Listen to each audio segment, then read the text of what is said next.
Zootopia? No, it's Funtopia. 안녕하세요. 뻔한 나라 제니퍼의 펀토피아에 오신 여러분을 열렬히 환영합니다.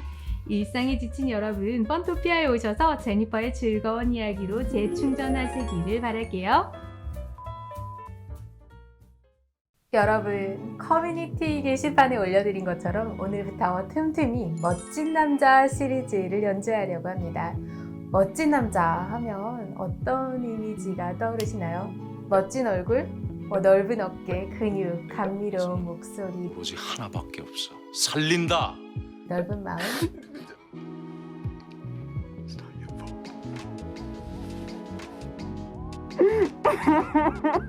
그런 것들이 떠오를 것 같은데요.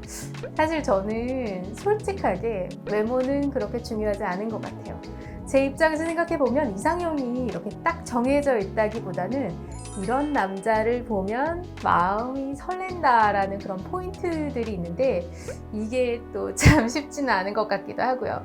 그래서 이 멋진 남자 시리즈를 통해서 제니퍼가 매력을 느끼는 멋진 남자의 모습을 그려볼까 합니다. 여러분, 영화 타이타닉 보셨나요? 타이타닉에서 인상적인 장면이 있다면 어떤 장면이었나요? 배의 선두에서 레오나르도 디카프리오가 케이트 윈슬렛을 뒤에서 이렇게 받쳐주던 장면인가요?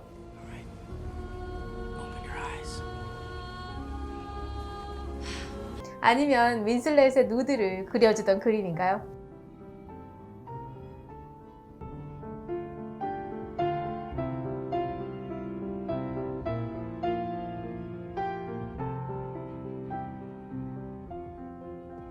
아니면 침몰하는 배에서 끝까지 남아서 연주를 하는 그런 연주자들의 모습인가요?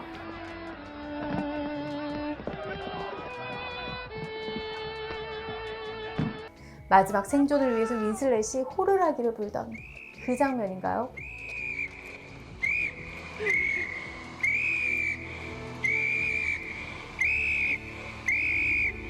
정말 멋진 장면들이 정말로 많았던 영화인데 개인적으로 저는 어떤 장면보다도 가장 인상 깊었던 장면이 있어요.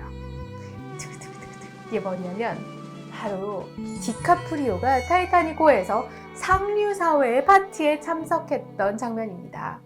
아시다시피 그 파티에는 귀족의 복장을 한 그런 화려한 사람들이 가득했죠. 그런데 디카프리오는 화려한가요? 무일전 신세에 타이타닉에 타게 된 것도 이게 도박에서 이겨가지고 탄 거잖아요. 그러니까 다른 사람들이 보기엔 초라할 수 있죠. 그런데 그 파티에 참석한 디카프리오는 누구보다도 멋졌어요. 조금도 위축되지 않고 어떤 비굴함도 보이지 않던 그의 모습. 그 모습이 저를 딱 사로잡은 거예요. 정말 소름이 돋았어요. 그는 상류층 문화를 무조건 동경하지도 않았고 그렇다고 해서 경멸하지도 않았습니다. 나는 나야. 그러니까 자기 자신에 대한 아이덴티티가 확실했던 것입니다. 그 모습, 그리고 그 표정, 그 말투가 저를 확 휘감아버렸어요. 오늘 영상에서는 이 당당함에 대해서 이야기해 보도록 하겠습니다. 구독과 좋아요 그리고 알림으로 재미있는 이야기가 가득한 펀토피아의 제니퍼와 함께 해주시기를 부탁드릴게요. 바로 시작하겠습니다. 우리가 다른 사람을 대할 때 상대방이 내가 지니지 않은 다른 것을 더 많이, 어떤 때는 정말 너무 많은 차이가 날 정도로 많이 지닐 수 있다고 생각합니다. 그게 학력일 수도 있고 재산이나 또 외모이거나 때로는 명예일 수도 있겠죠. 그리고 그 차이의 정도는 내가 평생 노력한다고 해도 극복하지 못할 수준일 때도 있을 것 같아요. 이때 반응은 보통 두 가지였던 것 같습니다. 첫 번째는 그 사람을 무한하게 동경하는 거예요. 근데 두 번째는 그것을 애써서 무시하려고 한다거나 그거 별로 가치 없는 거야. 그게 뭐 내가 하는 게 더 가치 있어 라고 하면서 상대방이 가진 걸 별거 아닌 걸로 치부하는 거나 혹시 더 극단적인 경우에는 그 사람을 나쁜 사람으로 몰아가는 경우도 있는 것 같더라고요. 그런데 제니퍼가 생각하는 멋진 남자는 당당합니다. 왜냐하면 그의 자신의 정체성, 그러니까 자기 인생의 목표가 분명하니까요.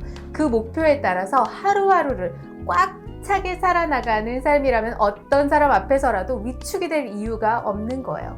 그렇다면 위축이 안 된다면 말 그대로 상대방의 장점은 있는 그대로 인정하지만 그렇다고 자기를 깎아내리지도 않는 거죠. 즉 나의 가치가 상대방한테 달려있는 게 아닌 거예요. 나의 가치 평가는 내 역량, 내 환경 내에서 내가 얼마나 충실한 삶을 살았는가인 것이죠. 이것은 각 개인이 자기에 대해서 아는 내용이고 또 나하고 역량이나 환경이 다른 사람이 이룩한 일로 내 가치가 평가된다거나 비교된다는 거는 이게 어불성설인 거죠. 사회적으로 잘 나가는 상대방도 그 사람의 역량과 환경 내에서의 성취로 객관적으로 그 사람을 평가한다면 그 사람 또한 함량 미달로 나올 수도 있는 거라는 생각이죠. 성경에는 달란트 비유가 나옵니다. 아시는 분들이 많으실 텐데요. 간단하게 다음과 같은 내용이에요. 어느 주인이 외국에 갈 때 종들을 다 불렀어요. 그래서 자신의 소유를 맡기게 됩니다. 그리고 각자 그 재능대로 한 사람에게는 금 5달란트, 그리고 다른 사람에게는 2달란트, 그리고 또 다른 사람에게는 1달란트를 주었다고 해요. 이것을 이용해서 더 이익을 창출해라는 말이겠죠. 5달란트를 받은 사람은 바로 가서 그것을 장사를 해서 또 5달란트를 남겼고 2달란트를 받은 사람도 그 가치에서 2달란트를 또 남겼어요. 그런데 1달란트를 받은 사람은 땅을 파서 그 주인의 돈을 감추었다고 합니다. 주인이 돌아온 후에 종들이 보고를 하게 돼요. 5달란트를 맡은 이는 보고합니다. 내가 5달란트를 이용해서 또 5달란트를 남겼습니다. 이 말을 듣고 주인은 칭찬하죠. 착하고 충성된 종아, 내가 작은 일에 충성했으니 내가 많은 것을 내게 맡기겠다. 내 주인의 즐거움에 내가 참여하게 될 거야. 2달란트를 맡은 이가 주인에게 보고하자 주인은 같은 칭찬을 합니다. 이제 1달란트를 맡은 종의 차례죠. 종은 말합니다.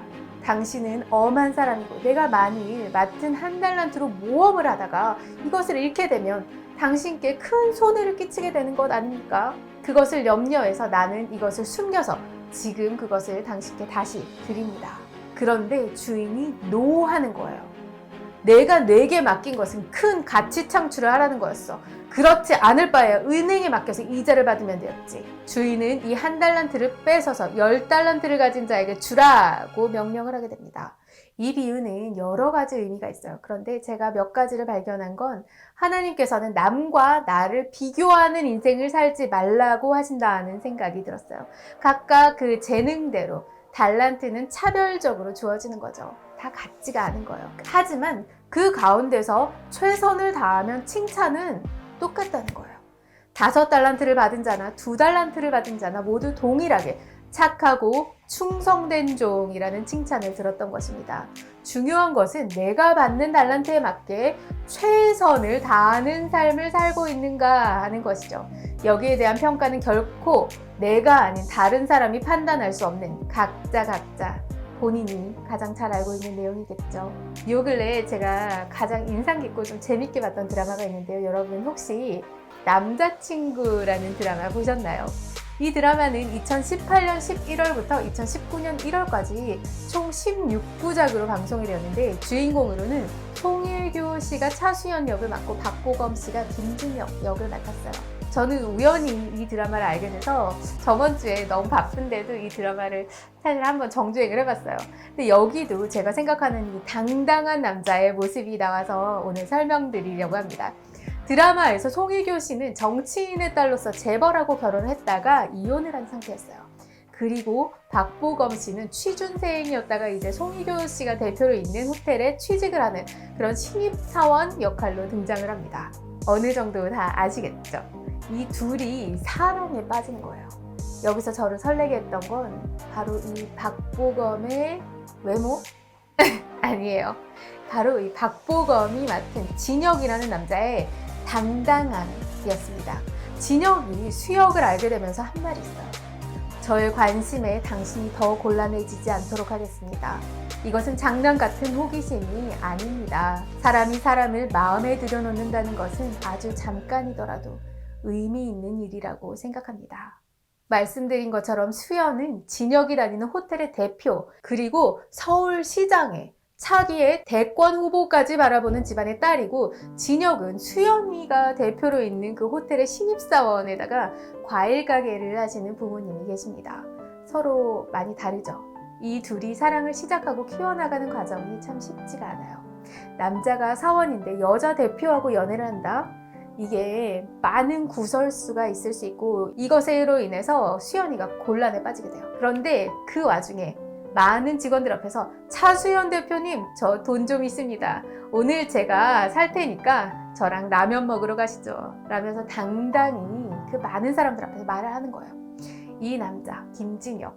이렇게 시작된 사랑은 이별로 끝을 맺나 싶었어요. 이때 진혁의 말이, 당신은 당신이 원하는 대로 가도 돼. 근데 나한테도 같은 걸 기대하지 말아요.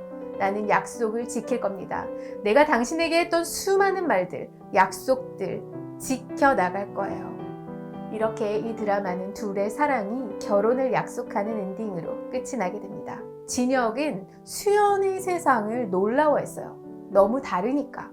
하지만 자신이 가질 수 없는 부와 명예를 가진 이들을 보면서도 자기를 부족하다고 생각하지 않았고, 그랬기 때문에 수연을 있는 그대로 보고 자기가 더 큰 사람이 돼서 아픈 그녀를 보듬을 수 있었던 거죠. 진혁이는 수연한테 사랑한다, 좋아한다 이런 미사오고 많은 말들보다는 자신의 위치에서 어떻게 하면 수연을 보호하고 또 도울 수 있을까 생각하고 짚어보고 마침내 행동을 하는 것입니다.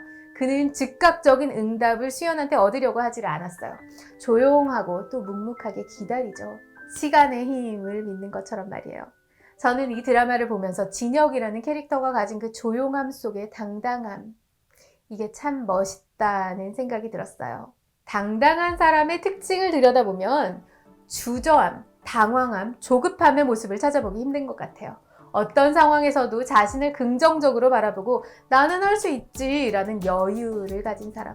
저도 실은 이런 부분이 참 부족하거든요. 그래서 이렇게 당당한 분들을 볼 때면 참 멋있다 라고 느껴지고는 하는데요. 예전에 어떤 분이 자기 남편이 사업을 하면서 너무 힘든 일이 있는 거예요. 그래서 부인인 자기가 잠이 막 안 오는 거죠. 그래서 막 뒤척대고 있는데 남편은 옆에서 코를 골면서 너무 잘 자더래요.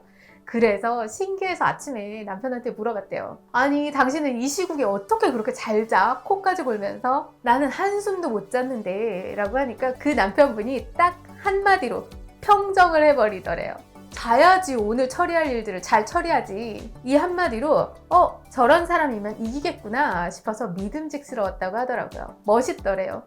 이렇게 어떤 상황에서라도 자기에 대한 긍정적인 자화상을 가진 사람이라면 자신의 여자도 그 큰 마음으로 그래 하면서 좀 편안하게 덮어줄 수 있지 않을까요? 요즘 한국에는 갑질, 을질, 금수저, 흑수저 등등 많은 신조어들이 만들어졌어요. 이런 류의 단어들을 들을 때마다 제가 예전에 읽었던 책의 한 구절이 생각납니다. 우월과 열등감은 결국 하나다라는 건데, 우월하고 열등감은 반대말 아닌가요? 근데 왜 그렇게 말을 했냐면, 우월감은 내가 남들보다 우월하다고 생각하는 거고, 열등감은 내가 남들보다 열등하다고 생각하는 거니까 결국 남과 나를 비교하는 데서 나온다는 거예요. 그렇다면 남들보다 우월감을 느끼는 사람은 동시에 남들보다 열등감도 느낀다는 거고, 열등감을 느끼는 사람은 남들보다 우월감을 또 느끼는 거잖아요. 비교라는 그 뿌리가 같으니까요. 남과 나를 비교하지 않고 매일매일 꾸준한 발전을 이룩하면서 내가 소중한 만큼 다른 사람도 소중하게 생각하는 당당한 남자. 이런 남자가 대한민국에 더욱 많기를. 그래서 우리 사회가 더욱 멋진 사회가 되기를 저는 힘껏 소망해 봅니다. 여러분 한 분 한 분 오늘도 정말 고생 많으셨어요. 힘내시고 비교할 수 없는 나로 내일도 당당한 멋진 폭발하시기를 기대할게요. 지금까지 펀토피아의 제니퍼였습니다. 여러분 영상이 재미있거나 유익했다면 아래쪽에 있는 좋아요 그리고 구독과 알림 꼭 부탁드릴게요. 제니퍼의 펀토피아는 여러분의 의견으로 콘텐츠를 제작하고 있습니다. 펀토피아에서 다루었으면 하는 이야기를 댓글로 남겨주시면 여러분의 의견을 반영하고자 노력하겠습니다. 다음에는 더 재미있고 유익한 영상으로 찾아뵙겠습니다. 감사합니다. 여러분 안녕.